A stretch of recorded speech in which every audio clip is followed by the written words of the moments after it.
section, we're going to talk about warrior pose. It's a very common pose in really any style of yoga. There's 5 different warrior poses, and they are, they're great transition pose. You'll see them a lot used moving from one pose to the next. They're a great foundation pose, so there's a lot that you'll start in one of the warrior poses and then kind of add to it and make a different pose. Obviously, there's a lot of times where you'll just be in warrior, doing variations of that warrior. So it's a great pose, it's a lot of fun. So we're going to start off by going over the difference, what the different warrior poses are, the difference in anatomy between them, and then we'll have a few different flows, short flows, using the different warriors. So, like I said, there's 5. You got warriors 1, 2, and 3, pretty easy, and then you have humble warrior and reverse warrior. So we'll start, like I said, with the anatomy, showing what they are. So warrior 1, kind of the easiest way to come into it is from like a high lunge crescent pose, because your front leg is going to be doing that same thing, but then your back leg is going to be grounded. So you're going to place it on the earth comfortably, foot's kind of at an angle. You want, of course, the toes and the knees to be in line, sinking towards a 90-degree angle with the front foot. Again, toes and knees in line here. Now with warrior 1, a lot of times you'll hear people cue turn your hips to face forward. That's not quite accurate, because if you think about it, we're grounded into the earth with our feet. So that's our starting point, our foundation. And we're building up from there. So we've got our feet grounded, our knees and our toes are in line, so we have good anatomy there. And now we're twerking our hip to face forward. If you keep the knee and heel and everything planted where you had it, I'm exaggerating so you can see it, but you're going to twerk your knee. It's not great, so don't do that. So you want to find that comfortable position with your foot, get the base of the legs. Your hips will actually be at an angle here, almost towards the corner of the mat. So they're not quite forward, they're not facing the side, they're at an angle here, facing the corner of your mat, and then you turn from above the hips. So using your obliques, your abdominal muscles, and facing the side, and then hands can come up, and then you're in warrior 1. So that is the first pose, and then warrior 2 is the next one. So same thing, front foot planted, grounded, 90-degree angle. This time your hips are facing the side of the mat. So this is a much more open hip pose. You can adjust your heel. Of course, you'll want to adjust your back foot, your back heel, to get a comfortable position so that your knees and toes are in the same line. A lot of times you'll hear cues about having your back foot parallel to the mat. If that's not super comfortable for your foot and your knee, you don't have to do it. Find that comfortable position. Sometimes you'll have people face their foot in, similar to like the warrior 1 pose. Mine kind of tend to face out a little, which is technically wrong, but that's where my knee comfortably is pointing so that it's in line with my toes. And then, again, sink into that, arms come out, and you're in warrior 2. Now with warrior 2, you don't want to be leaning this way. I mean, you might be moving towards a stretch, but you don't want that to be where you hang out in your pose. You don't want to be out here. You want a nice, centered, shoulders over your hips, arms come out. So there you have warrior 2. Now warrior 3 is a totally different beast altogether. So this one is a balancing posture. So, and I'm not really showing you great ways to get into the poses right now. I'm just showing you the pose themselves. So warrior 3, like I said, is a balancing pose. So you really want to make sure that you are planted, grounded into the earth with your base foot, because you're going to put all of your weight on it. So warrior 3, and there's a few different hand positions, is balancing on that leg. The back leg is extended long. Hands can be at heart center, hands can be behind you. People put their hands in front of them.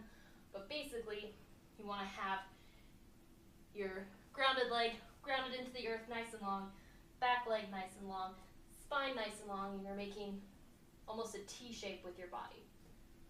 And there you have warrior 3.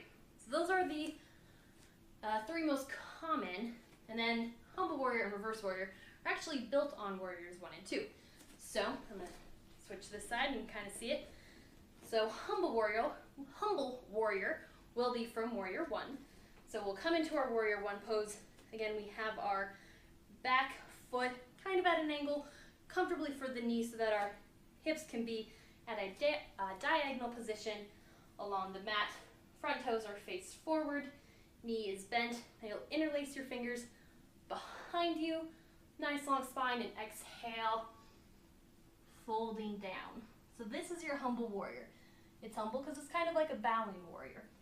Now you can modify that pose. You don't have to fold all the way down. Maybe you fold here.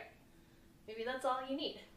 If it's still too much on your knee, you can actually come into your crescent or high lunge and do the fold from here. You can even come on your back knee, do the fold from here. If you want to have the diagonal hips, you can diagonal your back foot behind you on your knee and fold here. So tons of ways to modify that pose so that you can do the humble warrior. So when we do our humble warrior flow, make sure that you are modifying it as you need. Really, anytime you're doing any yoga practice, modify as you need. But there's a lot of different variations for that pose, because if you don't have the flexibility or the warmth, you haven't been warmed up enough to do it, you don't want to go too far too fast because it can hurt. And last one, reverse warrior. So this will be built from our warrior 2. So we'll come into our warrior 2 position. Again, back foot is comfortably faced on the ground so that your hips can be square to the mat, knees and toes in line. A lot of times you'll find that your heel is very much in line with about the center of your back foot. Toes, of course, in line with knees and toes in line here, so your knee isn't winging in or out, because that'll hurt your knee and your hips. So we've got our warrior 2. The reverse warrior is quite simple. Back hand comes onto the back leg. The front arm comes around the face, and you just stretch back. And there you have it. There are your warrior poses. So like I said, really watch out for the anatomy cues for warrior 1. Make sure you're not twerking your hips or your knee joint in any weird way, and really be mindful of moving from those different warriors, especially warrior 1 to warrior 2, that you are adjusting your foot so that you can have the hip alignment correct, because you don't want to just adjust your hips and leave your foot so firmly planted that you're twerking your hips with that transition. So let's have fun with our warriors. I'll see you on the flows. Let's start our warrior 1 flow. We'll start seated. Inhale here, long spine, grounding into the earth with your sits bones, and exhale, roll yourself down to meet the mat. We'll start with the core warm-up and go into our warrior 1. So inhale, reach your arms above you, interlace your fingers, place them behind your skull. We are going to just lift up here. Now, as we do this, you don't want to yank with your head. Keep a long spine, so long neck curve, and really lift with your abdominal muscles. As we do this, feel the squeeze in and out like you do with the breath, really lifting our abs from a little bit deeper than just doing a crunch.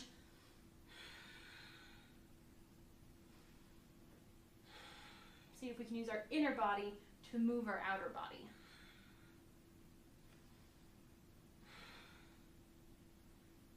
All right, and then from here, we'll twist, so left elbow towards the right.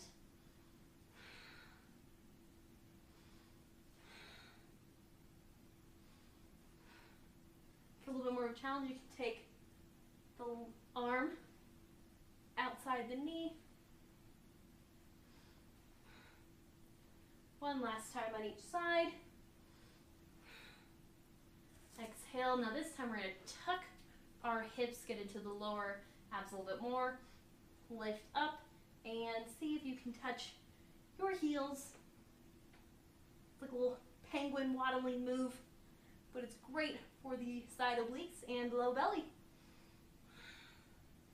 And last time each side. Inhale, stretch long, release everything to the floor. Bring your knees in to meet your chest. We'll gently rock and roll. Feels so nice on the spine. And exhale, make your way into your down dog. You can pedal out the feet, warm up the backs of your legs. Inhale, bend everything here. Inhale, lift right leg to the sky. Exhale, knee comes into core plank. Inhale up. Exhale. Inhale, and last time, Right leg, lift in and up, up, up, and step the right foot to meet your right thumb. Inhale here, prepare long spine, bending the back knee, roll yourself in and up. We'll come into a high lunge for a moment, and from here, ground your back heel, feeling that comfortable position for the foot and the knees into our warrior one hips at a diagonal, and twist from your obliques and your core so that your chest is facing forward, facing your knee. Now we'll inhale here, mini back bend, exhale, fists of fire, do a little cat-cow move. Exhale. Last time here, inhale, exhale. Very nice. This time we're going to do an open arms twist. So inhale up, exhale, open your arms, we're going to twist.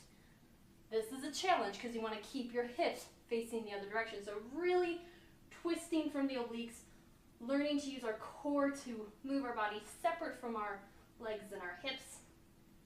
You can even drop the right leg, reach up the left, or drop the right arm, reach up the left arm, and cartwheel here. Left hand plants onto the earth. Uplift the back foot up off the ground. Plant the right hand. Step back to your plank.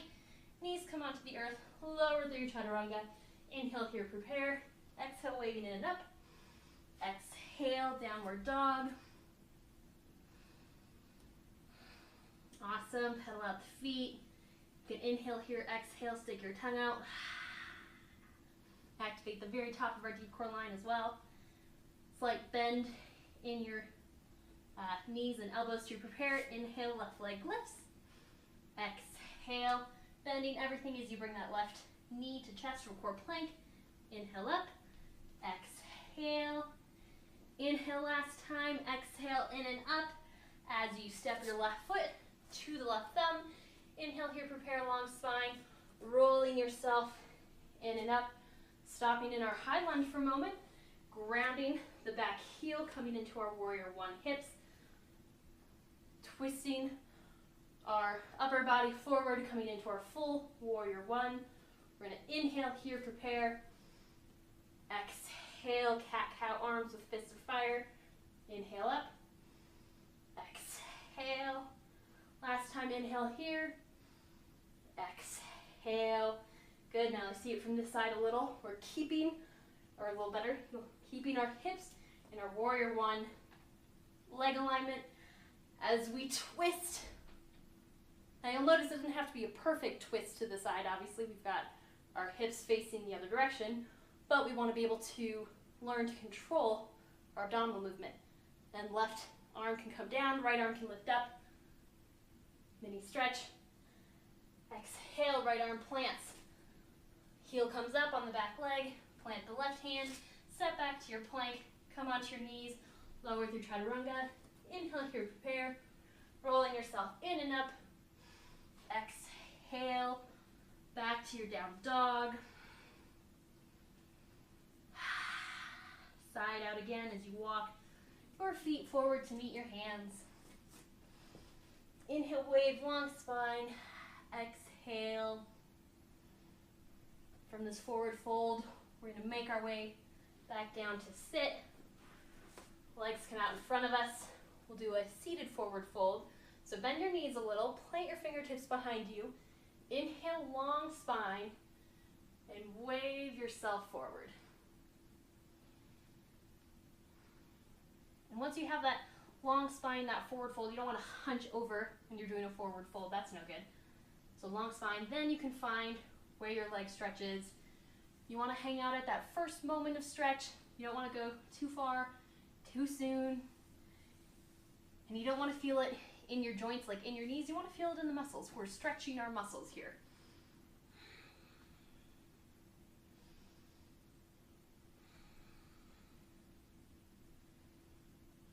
Awesome, and last move here, I'm going to turn and face you. We'll do a wide leg forward fold. So again, finding that first edge of stretch. Your legs don't have to be out here, they can be here. Wherever it is you find where you are on the spectrum. Long spine, and then walk yourself out to that fold.